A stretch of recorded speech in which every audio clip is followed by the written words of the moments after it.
Alrighty, what is going on YouTube? So today I have the update video for our last build, which was the Temu Temporalis / Shock Your Balls build. Name still undecided. But essentially we made a few significant upgrades. So if you remember before, we had two issues. One was single target damage and one was just having mana issues just because our mana requirements were incredibly intensive. We essentially have infinite mana now. If you look here, we can dash with to our heart's content. Our mana pretty much does not change, and I'll explain how we do that later, but it just makes the build feel a lot more comfy and polished. And honestly, these upgrades that we made don't really actually cost that much money. So it's a really good situation now where we kind of just fixed the build. We have no mana issues at all. And also, if you see here, we have 8 Skeletal Warriors, 13 Clerics. Before we had 5 and 12. And just the beautiful part with these Skeletal Warriors and Cleric setup is just that before, with 5 Clerics, you cast 5 times. And then all of a sudden, on the 6th and 7th time, there's a little bit of delay because the Clerics need to revive the Skeletal Warriors. But now, as you can see, we can cast as much as we want pretty much. There's virtually no delay. We're constantly, I guess here there is. After 10 seconds of casting, there is a delay, whereas before, it was 3 or 4 seconds of casting, there was a little bit of delay. So this increases our damage pretty significantly just because we're casting way more sparks. And for the most part, 10 sparks is a situation where you're killing everything in a temple room, right? So having a little bit of delay after that is not a problem at all. On top of that, we're going Mind Over Matter, Eldritch Battery. So Eldritch Battery makes it so that we turn all of our ES into mana, and Mind Over Matter makes it so we take damage from our mana pool before our life pool. So this mana pool is essentially just an ES pool now. But it's better though, because with Energy Shield, you can't recharge it. Energy Shield pool goes down to 0, we're just done, right? There's no way for us to get it back unless we pause and wait for our Energy Shield to recharge very slowly. However, with this mana pool, as you can see, we can regen it really quickly. Every time we pick up a mana remnant, we get a fuck ton of mana back. And also mana remnants can actually overcap our mana. So if you look at us in a map or temple, which I'll show you later, much of the time we will actually be over 100% mana.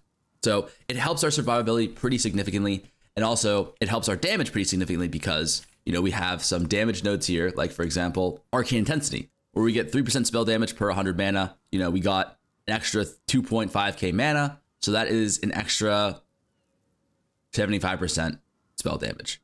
That's pretty much like if you have tier 2 spell damage on your wand for free. So we got a lot of damage as well as tankiness just for getting all this mana. But as you're gonna see, there's a few more changes that we made. Notably is that I figured out these time lost sapphires are fucking insane. Up to 7% crit chance for spells, 10% crit damage bonus per notable. If you look here, we have 1, 2, 3, 4, 5 notables here. Here we are literally getting 1, 2, 3, 4, 5, 6, 7, 8 notables. 40% crit chance and 64% crit damage bonus. And that's because we have the Oracle passive. We essentially get from nothings on all of our keystones. So we can just jump and grab a bunch of notables and get giga value out of our time loss. This is essentially 3 jewels worth of value in 1 jewel. Because at most you can get, I think, 15% crit chance on a sapphire, like a normal sapphire, and 20% crit damage bonus on a sapphire. Obviously you can get prefixes and stuff like that as well, but these crit chance nodes are gonna be the most valuable stats that we can get on our jewels anyways. These time loss jewels are really cheap to buy. This one I think I bought for 6 div, but if the price of them go up, which they might if a lot of people start playing this build or start realizing how broken they are, they're really easy to craft. All you really need to do here is fracture one of these 3 stats. You can cast for any of the other 3 and then exalt to hit the 3rd one. And if you miss, you just annul and reset. Because of how cheap chaos and annul prices are, after you hit the fracture, hitting this jewel will cost you 1 or 2 div. It's super easy to do. Anyways, the last part of the tree that we're going to talk about is going to be the Arcane Remnants. This is how we solve our mana problems. So the way Arcane Remnants work is that every time we pick up a Remnant, we are going to be getting 3% of our max mana. And 3% of our max mana is close to 105 mana because of how much mana we have. What is a Remnant and how many Remnants are we actually getting? So if you look here, every time we click on a ball, we get a Cold Infusion. And every time we cast a spark, we use a Cold Infusion. So every time we cast, we're pretty much getting 1 Cold Infusion, which counts as a Remnant. These are what they look like on the ground. These are all Cold Infusion Remnants. And essentially, if we have max stacks of Cold Infusion, we won't be able to pick them up. So there is kind of a bottleneck here. But for the most part, every time we cast, we're getting 100 mana just from the Cold Infusion. On top of that, we're adding on Grim Feast to our build. Now, Grim Feast, what it does is essentially it just revives your minions for you. So if we go here and then we click Grim Feast, they'll start reviving a little bit faster without our clerics respawning them. However, we are never going to use the actual button. We're cringe and we don't want to press another button. Instead, what we're using this for is that the Grim Feast makes it so there are minion remnants that we can pick up that add to a life pool that we then use to revive our minions. We don't care about the actual effect. All we care about is picking up an additional remnant. So what the remnants look like are these little green things on the ground here. You see here, this is a minion remnant. If we pick it up, we gain another 105 mana. And that is awesome.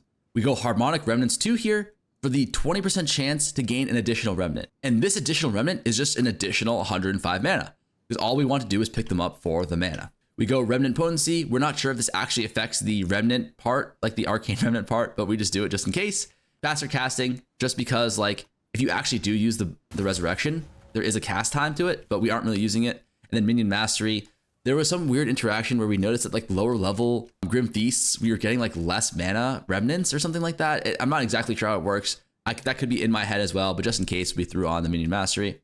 On top of that, we still have Mana Remnants. So Mana Remnants gives us pretty much flat 271 mana every time we pick up a Mana Remnant. And also if we have missing mana, we'll recover 3% of that mana. So that's 105 mana on top of that. So every time we pick up a Mana Remnant, it's like almost 400 mana that we're picking up. Those are the three forms of remnants that we're going to be picking up, and each one of them gives us 105 mana at least. Mana Remnants giving us close to 400. And this Mana Remnant mana goes above our cap of mana. So if we pick up 5 Mana Remnants, we will have like 5k out of 3k, 3.5k mana. And when we do the map later, we will be at like 4.5, 5k mana a lot of the time. The problem with Mana Remnants is that you don't get them when you're just traversing through the map without monsters to kill. But if you are killing monsters, you will have an insane amount of mana. You will have pretty much infinite mana over capped. Currently, we have enough mana to sustain our mana pool and like pretty much just be at 100% mana at all times. But when you start killing packs, you will be at like 150% mana at all times. It's quite nice. Skeletal Warrior, we added on Amunamu's Tithe, which essentially just makes it so every time we kill a minion or one of our minion dies, which from like cast on minion death counts, we get Amunamu's Tithe, which is essentially just one abyssal modifier, kind of like a headhunter abyssal modifier. And you can get up to 3 of these. So we pretty much have 3 additional abyssal mods on our body at all times. One other thing to note is that Lightning Warp, we dropped increased area effect because it has a 40% more mana multiplier, and then we added Soul Drain. So the way Lightning Warp works out is that if an enemy is under the cull threshold, 30% if they're normal, 20% for magic, and then 10% for rare, 5% for unique, we kill them with the cull, and then we recover 12% of our maximum mana over 4 seconds. So this is just like, again, more mana regen. So mana is our defenses, mana is our like EHP. So I just threw this in because we don't really want the increased effect because it costs too much mana. And this way we kind of have a little bit more tankiness. The last and most important change that we made here is on our actual cast on minion death spark.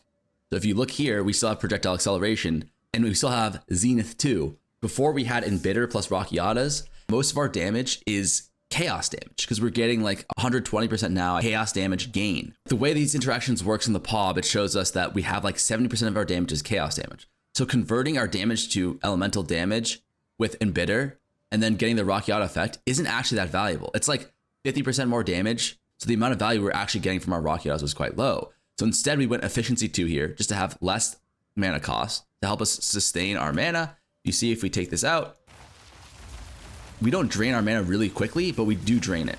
It's not bad, like you definitely run it like this, but like we're losing so much value because now we don't get Zenith value, which is 30% more damage. And then also our mana is our life, so we don't want to be below 100% mana at any point. So this just helps a lot with the mana costs. And then we have Dialas. This is insane. It gives you +1 level of skill gems. So this is just Lightning Mastery, and then 10% quality of the supported gems. And then if you look here, quality for Spark gives you increased projectile speed. With projectile 3 gives us increased damage. But increased projectile speed on its own is a valuable stat for Spark just because the faster your projectiles are, like if you see here, we fire a fuck ton of sparks, right? If we have one enemy that we're trying to hit right here, it's gonna take a while for all those sparks to be able to hit it, right? So the faster our projectiles are, the more damage we have. It actually gives us legitimately more damage on each hit, but then also the faster they move, the more damage Spark will do. So DLs is nuts in that regard. But also really cool is there's a cost and reservation multiplier here. Now the cost of Spark is 90% what it normally is. So it's 10% less cost on our Spark. It just gives us literally everything we want. And DLs are not that expensive. They're like 30 something div, 29 div, 28 div for a Dialis. They're giga cheap right now, especially considering that Garu Khans and Rakiatas are 100 div each. So those were the changes that we made towards our gems, towards our tree. What were the gear changes that we made? We got a new glove that this costs like 10 div, I think, but it's tier 1, tier 2 mana. So it has high amount of energy shield, high amount of mana, and then good resistances. We went fire, chaos, just because we wanted to fix our fire resistances. Like that was the thing that we needed. And then we also need some chaos res.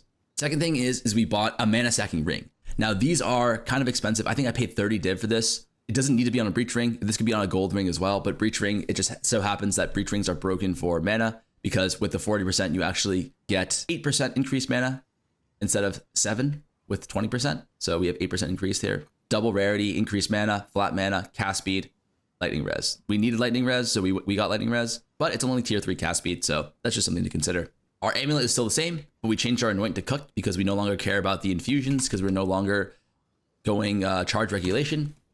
And Alpha's Howl is still the same, except now we pocketed in some max mana soul chorus here. And then notably, so like the most important change was this ring and also this body armor. So we went with the Regalia just because I think it's quite cheap. I mean, it was like 30 something div, but ultimately you could go a normal body armor as well because a normal body armor gives you way more energy shield, which ended up giving you way more mana. But this just so happened to solve multiple of our issues because, you know, we now have 40 all res, which is an insane amount of resistances, and then as well as 60 spirit from our body armor. So this is equivalent to tier 1 spirit and then like tier 2 max roll of literally all 3 resistances, and then talking with a bunch of mana runes to give us mana. I believe if you have all these stats right here on the suffixes for a normal body armor, like a rare body armor, and then like 700 ES on the prefixes with 60 spirit, that would be a lot better than this. Like it would give you everything that this gives you, but it would also give you like an extra 400 mana or something like that. So something like this, if you could afford a body armor like this, that's like kind of insane-o. I mean, maybe we can bring down the elemental res a little bit. Something like this, right? That has like insanely high amount of energy shield. It has good resistances, good spirit, 160 div. This is going to give you like 400 more ES, which is like 400 more mana than an armor like the one I have. This is probably better, but this costs 160 div. This one only costs us like 30 or 40 div. That's kind of the idea that we're going along here.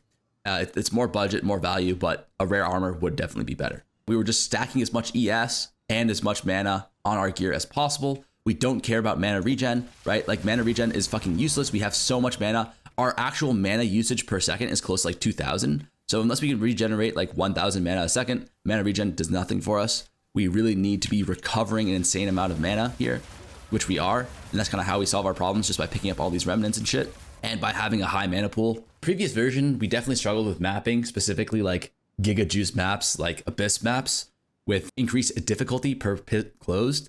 This scales pretty exponentially and makes the monsters do an insane amount of damage. But I think right now we should be able to take on even harder content in the sense of we should be able to actually do this increased difficulty maps on Giga Juice with additional pits, 4 additional pits, and then Overrun maps. So we should have like 25, 30 pits with abyssal modifiers on the mobs, and then also an 8 mod map with additional rare modifiers. This is probably the highest level of juice that you can get in the game. And I have a feeling that we should be able to clear this with little to no problems. Maybe towards the end of the map, like the last few pits, it might get a little hairy, but for the most part, I think we should be able to clear it pretty easily now, just because of how easily we sustain our mana.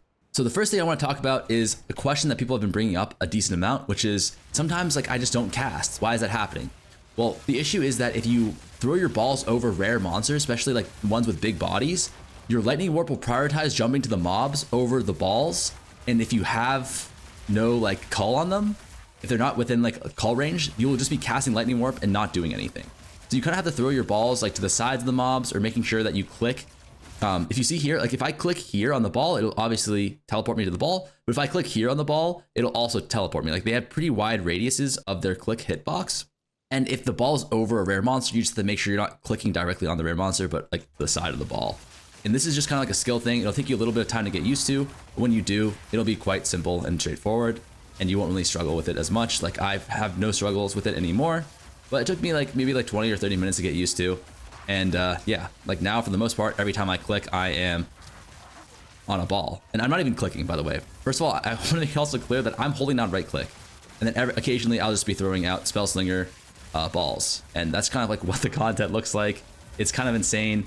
If you look here on the bottom right now, you can also see like I'm at 5k mana for the most part, sometimes even reaching 6k. That's because when I pick up the mana remnants, it overcaps my mana. So our defenses are a lot better because of that. And mana equals life, so we essentially have like 7k EHP at any given point during the map when we're in a bunch of packs like right now.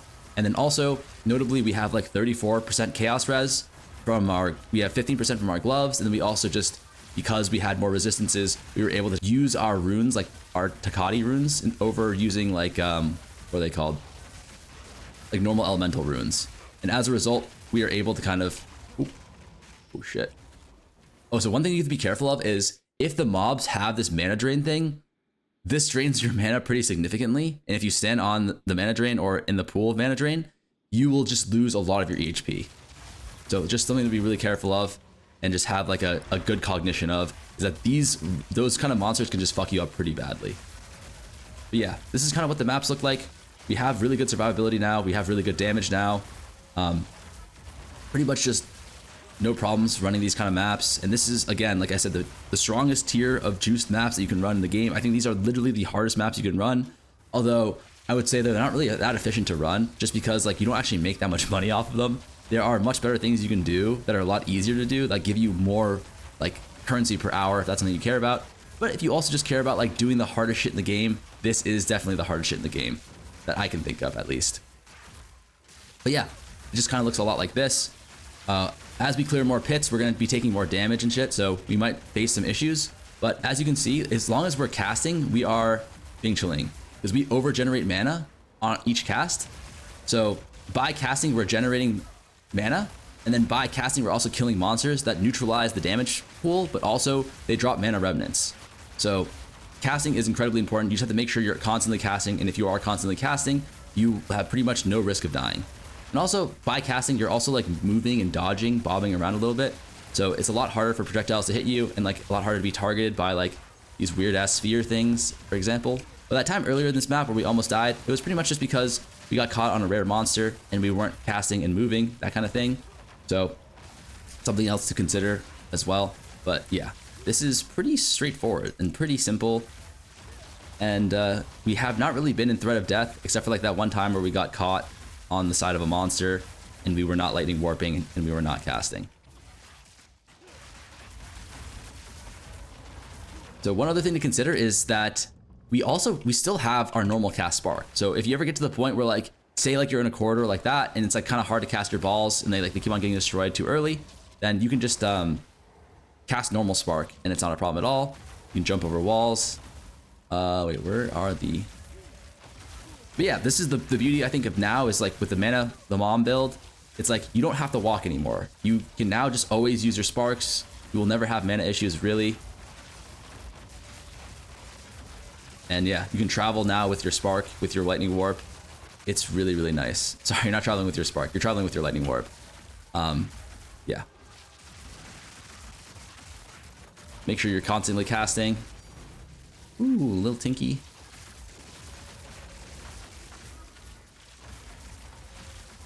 But the casting thing is kind of like a skill issue as well, because it's going to take a little bit of time to get used to, like especially these small corridors. You have to make sure you're aiming correctly, make sure you're not throwing your balls on top of mobs directly, and making sure your cursor is in the right spot to actually collect the balls. But yeah, that's the whole map. That's all. I mean, how many abysses were there here? That's got to be like 25 abysses, overrun, Giga juice map, 8 mod completed, no problem at all. I think we dropped to like 1k mana at some points, but for the most part, it's easy breezy or super tanky. And like I said, this build clears these abyss overrun maps, the hard content, the map content very, very well. Believe it or not, where the build shines even stronger is the temple, because you are just boom, boom, boom, boom, boom, boom, boom, like jumping around, clearing a fuck ton of mobs instantly in the temple. And the temple rooms are small, so all these sparks are bouncing off the walls and shit, and you just clear the room so quickly, and then you just go on to the next one. Boom, boom, boom, boom, boom, and you continue. Oh, and also like the boss damage is a lot better now. I've literally never done a Xesht on this build once, so I'm actually kind of excited to see how fucking shit this is or how good it is, but Oh, it's not bad. Yeah, once we get the DR down, it's actually not bad at all. Yeah, so it takes like 5 or 6 seconds to do. I should have actually tanked a hit there to see if we can tank a hit or not. But yeah, the single target damage is not the worst thing ever. Obviously, like Cock Meteor or Cock Comet could probably one-shot that shit, but like definitely acceptable. The single target damage it's virtually solved for this build. There's ways we can optimize it further, but that's going to be when we swap the... Let me just say there's one hidden tech that we discovered. It's a bugged interaction that we're going to try and figure out if we can utilize into a way where we can add Cock Comet onto the build for free. But I guess we'll have to see. We'll have to cross that road when we get there. But for now, that is the whole build. The single target damage is a lot better. The mana issues are completely fixed. Pretty much all the downsides for the build are pretty much negated. So we just have this insanely zoomy build now with infinite mana. Defenses are way stronger. Everything just feels a lot better. It only costs like 150, 200 div to get it going to optimal degree. That's all there really is to it. Thank you guys so much for watching. I really encourage you guys to try the build once. And if you do, please let me know how it goes. Let me know if you guys have any questions in the comments. I'm happy to answer questions while I'm streaming as well. And I hope to see you guys again in the next one. 07 boys.